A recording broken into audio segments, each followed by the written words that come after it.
Welcome to go exam. आज हम लोग आनंदाशु लिपि मासिक पत्रिका पार्ट 3 की प्रतिलेखन संख्या 15 को 100 की स्पीड में करने वाले हैं। डिक्टेशन 5 सेकंड बाद स्टार्ट होगा। स्टार्ट।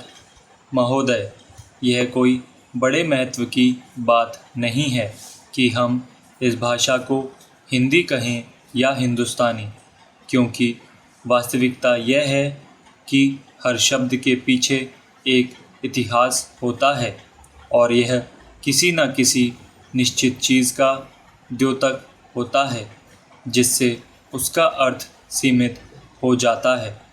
जिस बात के बारे में हमारे मन साफ रहने चाहिए वह है भाषा का भीतरी सार, और यह है कि वह भाषा संसार को किस दृष्टि से देखती है, यानी वह सीमित करने वाली, आत्मनिर्भर, अलग अलग रहने वाली और संकीर्ण है या उससे उल्टी है।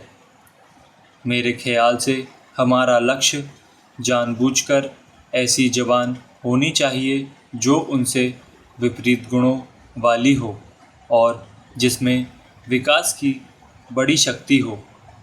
शायद आज और किसी भाषा से अंग्रेज़ी में यह संग्रहकर्ता, लचीलापन और विकास का गुण ज़्यादा है, इसलिए भाषा की हैसियत से उसका इतना बड़ा महत्व है।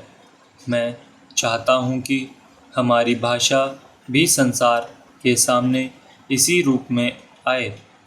जिस ढंग से भाषा के प्रश्न पर आजकल हिंदुस्तान में वाद विवाद होता है, उस पर मुझे बहुत दुख है। इन वाद विवादों के पीछे पांडित्य बहुत थोड़ा है और संस्कृति की समझ तो और भी कम है। उनमें भविष्य की कोई दृष्टि या कल्पना नहीं है। भाषा को एक प्रकार की विस्तृत पत्रकारी ही अधिक माना जाता है और राष्ट्रवाद का विपर्यास यह मांग करता है कि जहाँ तक हो सके उसे संकीर्ण और सीमित बनाया जाए। उसके विस्तार की किसी भी कोशिश को ज़्यादातर राष्ट्रवाद के खिलाफ गुनाह करार देकर उसकी निंदा की जाती है।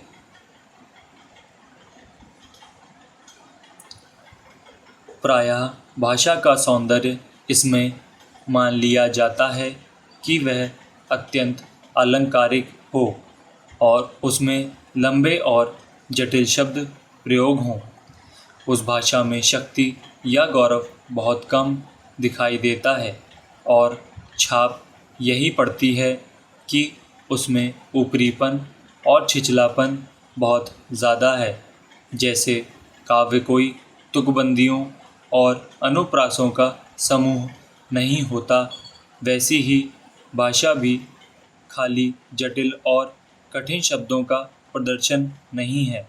अंग्रेज़ी के सुपरिचित और साधारण शब्दों का अनुवाद करने की हाल में जो कोशिशें हुई हैं वे निहायत ऊटपटांग हैं।